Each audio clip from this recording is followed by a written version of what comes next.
పుంగనూరులో మాజీ మంత్రి పెద్దిరెడ్డి రామచంద్రారెడ్డి అనుచరుల చేతుల్లో తరచూ దాడులకు గురయ్యే రామచంద్ర యాదవ్ తన రాజకీయాన్ని బీహార్కు విస్తరించారు.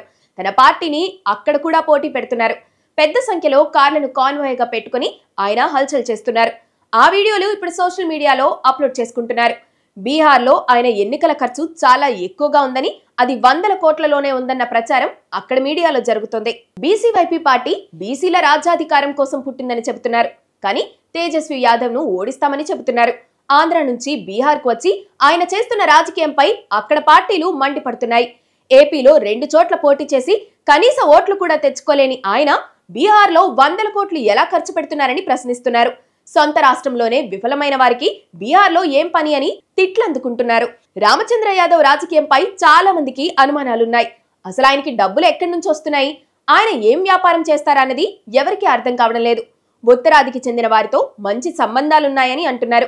అమిత్ షాతో నేరుగా సమావేశం కాగలిగే పలుకుబడి ఉందని చెబుతుంటారు.